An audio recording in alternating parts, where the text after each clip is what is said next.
সম্মানিত প্রিয় গাইস, আজকের কন্টেন্টটি তৈরি করছি পৃথিবীর ম্যাক্সিমাম পুরুষ মানুষ তাদের বিবাহিত জীবনে হয়তো 1 বছর 2 বছর বা 5 বছর অতিবাহিত হওয়ার পরে তাদের স্ত্রীকে তাদের আর ভালো লাগে না। হয়তো তাদের সন্তানও আছে, দেখা যাচ্ছে স্ত্রী ফোন করলে বিরক্ত লাগে, আশেপাশে ঘুরলে বিরক্ত লাগে, তাকে ডাকলে বিরক্ত লাগে, তাকে সামনে দেখলে বিরক্ত লাগে। আগে তাকে নিয়ে ঘুরতে বেরোত, আর এখন ঘুরতে তাকে ভালো লাগে না। স্ত্রীর দোষ ছাড়াই, যে সমস্ত স্ত্রীদের দোষ আছে সেটা ভিন্ন বিষয়, কিন্তু একটা স্ত্রী ধার্মিক বা একটা স্ত্রী ভালো রূপে গুণে সব কিছু ঠিক আছে, কিন্তু ইয়ার পরেও ম্যাক্সিমাম পুরুষের কাছে আর ভালো লাগে না স্ত্রীকে। কাকে ভালো লাগে? ওই যে পর স্ত্রীকে ভালো লাগে, আপনার অন্য নারীকে ভালো লাগে, তার স্ত্রীকে ভালো লাগে না। এই বিষয়টা দেখলাম কেউ আবিষ্কার করতে পারেনি, কোনো ডক্টর আবিষ্কার করতে পারেনি, কেউ আবিষ্কার করতে পারেনি কেন আজকে পুরুষ মানুষ তার স্ত্রীর প্রতি আগ্রহ কমে যাচ্ছে। এটা আমি আবিষ্কার করছি আজকে আপনাদের সাথে, সেই বিষয়টা আমি শেয়ার করব। আপনারা ভিডিওটা সম্পূর্ণ দেখবেন না টেনে। আশা করি আপনারা ভিডিওটি দেখার পরে আপনারা আবার সেই বিবাহিত জীবনে দেন, আপনি আজকে বিয়ে করছেন, আজকে আপনার ভিতরে যে একটা ফিলিংস, সেই ফিলিংসে আপনি আবার ফিরে যেতে পারবেন। তো চলুন আজকে ভিডিওটি আমরা সামনের দিকে এগিয়ে নিয়ে যাই। এই ভিডিওর বিস্তারিত ব্যাখ্যাতে যাওয়ার আগেই আপনাদেরকে ইসলামী যুগের একটা গল্প বলি। এক ব্যক্তি, তার বিবাহিত জীবন 5 বছর, তার একটা সন্তানও আছে।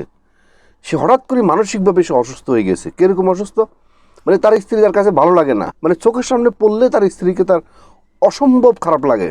বিবাহ করার পরে যেরকম সে দ্রুত অফিস থেকে হোক বা যেখানে যেত সেখান থেকে সে দ্রুত বাসা চলে আসতো, এখন সেই দেখা যাচ্ছে যখন সে বন্ধুবান্ধব নিয়ে যখন ঘুরতে যায় তখন সে যথাসময় আর বাসায় ফিরে না। দেখা যাচ্ছে সে যখন বাসায় ফিরে তখন তার স্ত্রী ঘুমাই যাবে। এভাবে সে একটা মানসিক যন্ত্রণা তার ভিতরে কাজ করতেছে যে কেন আমার ওয়াইফকে আমার আজকে ভালো লাগে না। তখন সে একটু ইমোশনালি সে চিন্তা করলো, আমার মনে হয় আমার একজন মানসিক ডক্টরের কাছে যাওয়া দরকার। যেটা সে ভাবলো, সে অনুযায়ী সে একজন মানসিক ডক্টরের কাছে গেলেন। তো ওনার কাছে যাওয়ার পরে ওনাকে বিস্তারিত বলার পরে, তোমাকে আমি এটা ট্রিটমেন্ট দিব, তবে তোমার কোনো পয়সা লাগবে না, কোনো টাকা পয়সা তোমার খরচ হবে না, তবে তুমি যদি এটা 1 মাস পালন করতে পারো তাহলে আমার বিশ্বাস তুমি সুস্থ হয়ে যাবা। তো বললো যে ডক্টর সাহেব বলেন। তো ডক্টর সাহেব বলল, মহান রব্বুল আলামিন পবিত্র কোরআন সূরা আল নূরের মধ্যে আমাদের নবী করিম সাল্লাল্লাহু আলাইহি সাল্লামকে বলছে যে আপনি আপনার সমস্ত পুরুষ মানুষকে বলে দেন যে তারা যেন তাদের দৃষ্টিকে তারা সংযম করে এবং তারা তাদের লজ্জাস্থানকে যদি তারা হেফাজত করে, এতে করে তাদের জীবনটা তাদের অনেক সুন্দর যাবে। তো আমি তোমাকে বলবো, যেহেতু আল্লাহ কোরআনের মধ্যে এই কথাটা বলছেন, তো তুমি এক কাজ করো, এখন থেকে 1 মাস পর্যন্ত কোনো নারীর দিকে, কোনো বেগানা নারীর দিকে কখনো তাকাবা না। আর তোমার বউকে যদি তোমার ভালো না লাগে, ওর দিকে তুমি তাকানোর প্রয়োজন নেই। অর্থাৎ তুমি 1 মাস আমার এই ট্রিটমেন্টটা তুমি মানো, তাহলে দেখবে তুমি সুস্থ হয়ে যাবা। এবং তুমি আমার 1 মাস এই জিনিসটা যখন মানবা, এটার ভিতরে কোনো পূর্ণ যে বই, ওটা তুমি দেখতে পারবে না। অর্থাৎ তুমি সম্পূর্ণভাবে শরিয়া মোতাবেক তুমি 1 মাস তুমি এটা পালন করো। তো তুমি 1 মাস পরে আবার আমার কাছে আসবা, তুমি কতটুকু পরিবর্তন হইলা আমি এটা দেখব।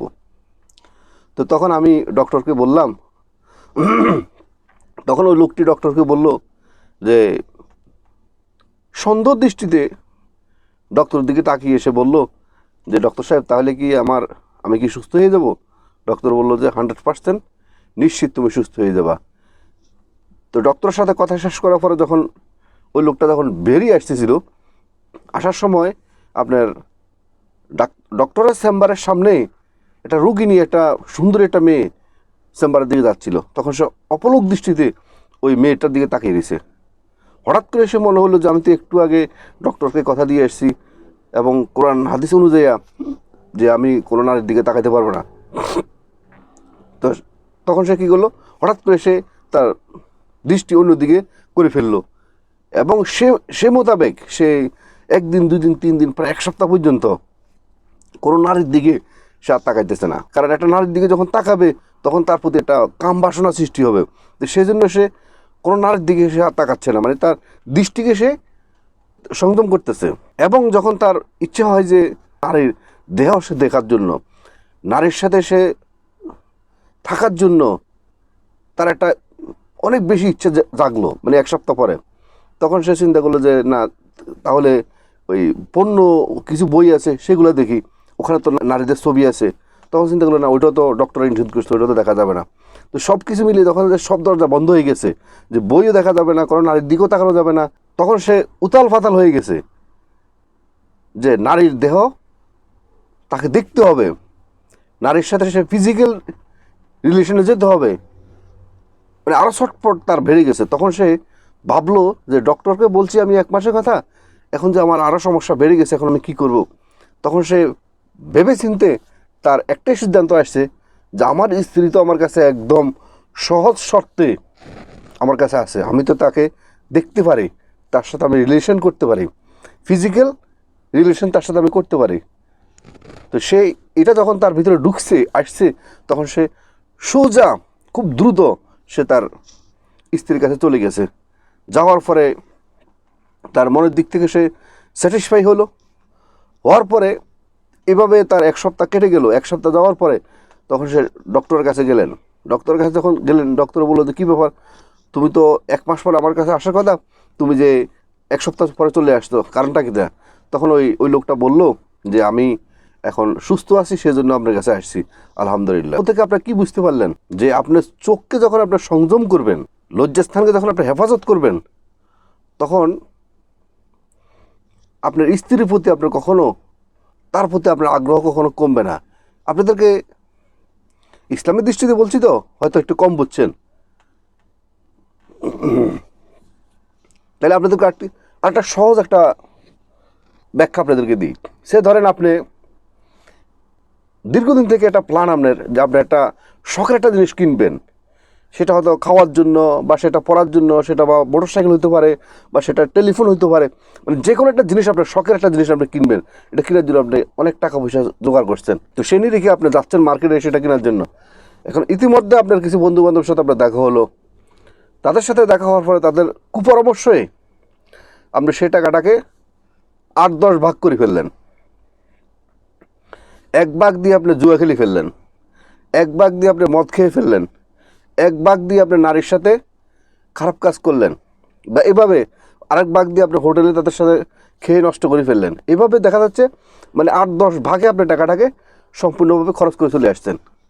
যখন আপনি এইভাবে 8-10 ভাগে যখন টাকাটা খরচ করে চলে আসলেন, তাহলে আপনার যে এই সমস্ত টাকা দিয়ে যে টাকাটা জোগাড় করছেন, যে টাকাটা খরচ করছেন, সমস্ত টাকাটা দিয়ে যে আপনি একটা শখের জিনিস কিনবেন, সেটাকে কিনে হলো না।